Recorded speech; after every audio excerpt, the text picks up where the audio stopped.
첫 번째, 목돈 모은 다음에 투자. 그게 말처럼 쉬울까? 솔직히 말해서 월급쟁이들이 목돈 모으는 게 얼마나 힘든지 너도 알잖아.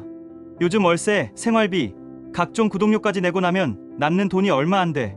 거기에 목돈 모아서 투자해야지 하고 생각하면 결국 몇 년은 그냥 은행 통장에 돈 묵혀두는 거야. 근데 그동안 물가는 오르고 내 돈의 가치는 계속 떨어지잖아. 1,000만 원 모아도 3년 뒤면 체감상 900만 원짜리밖에 안 되는 느낌이야. 그러니까 기다리면서 모으는 건 사실상 뒤로 가는 거나 마찬가지야. 투자도 결국 시간이 돈이야. 빨리 시작할수록 복리 효과가 붙거든. 1년 먼저 시작한 사람과 5년 뒤에 시작한 사람은 평생 벌어들이는 투자 수익이 아예 달라져. 그러니까 목돈 모으고 시작하자는 말은 사실 손해보는 전략이야. 두 번째, 작은 돈부터 투자해도 된다. 많은 사람들이 착각하는 게 투자는 최소 1,000만 원은 있어야 하는 거 아냐?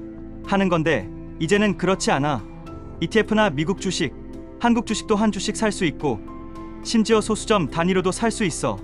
내가 이번 달에 30만 원 남았어. 그걸 통장에 넣으면 그냥 30만 원이야. 근데 그걸 S&P 500 ETF나 QQQ 같은 인덱스에 넣으면 다음 달부터 이미 너는 시장의 주인이 되는 거야. 작은 돈으로도 똑같이 배당받고 똑같이 오르내림을 경험할 수 있어. 투자하면서 모으면 좋은 게 내 돈이 그냥 쌓이는 게 아니라 일하면서 같이 불어난다는 거야. 월급과 자산이 동시에 일하는 구조를 만드는 거지. 세 번째, 투자와 저축을 동시에 해야 하는 이유. 저축은 필요해. 비상금 없으면 투자하다가 갑자기 돈 필요할 때 헐값에 팔아야 하니까. 그래서 1년치 생활비는 따로 현금으로 준비해 두는 게 좋아. 그 이후부터는 무조건 투자 모드야. 월급 들어오면 정해진 비율로 자동이체해서 바로 투자 계좌로 보내. 예를 들어 300만 원 월급이면 150만 원은 생활비, 50만 원은 비상금 통장, 나머지 100만 원은 무조건 투자. 이걸 매달 반복해. 그럼 1년 뒤에 너는 이미 1200만 원짜리 포트폴리오를 갖고 있는 거야. 그게 5년이면 6천만 원, 10년이면 1억 2천만 원이 돼. 거기에 연평균 7%에서 8% 복리 붙으면 더 커지고. 네 번째, 투자하면서 배우는 게 많다. 목돈 모으고 나서 투자하면 그때부터 공부 시작하잖아. 근데 투자하면서 모으면 매달 시장을 보게 돼. 주가 떨어지면 불안해도 한두 주 사보고 오르면 기분 좋고 그렇게 심리 훈련이 된다. 그리고 중요한 건 내 돈이 걸려 있으니까 뉴스도 다르게 보여. 금리 뉴스, 환율 뉴스가 남 얘기가 아니라 내 포트폴리오 예리처럼 들려. 이 과정에서 금융 문해력이 미친 듯이 올라가. 그게 결국 장기적으로 엄청난 자산이 되는 거야. 다섯 번째, 장기 투자 전략의 힘. 투자하면서 모으는 사람은 결국 시장 타이밍에 덜 신경 써. 왜냐면 어차피 매달 꾸준히 사니까 비싸게 살 때도 있고 싸게 살 때도 있어. 그게 평균 단가를 낮춰주는 코스트 에버리징 전략이야.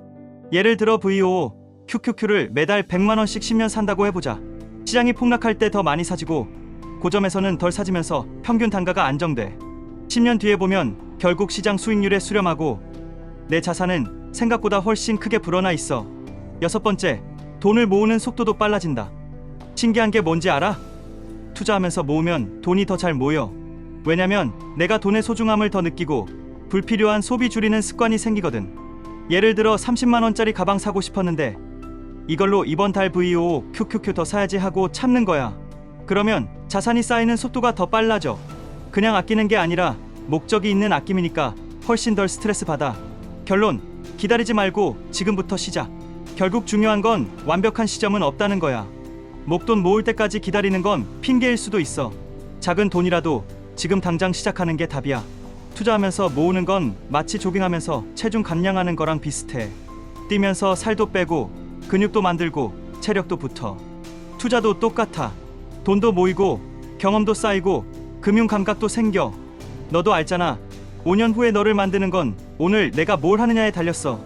월급 들어오는 순간 그냥 통장에 놔두지 말고 그 돈의 일부를 시장으로 보내.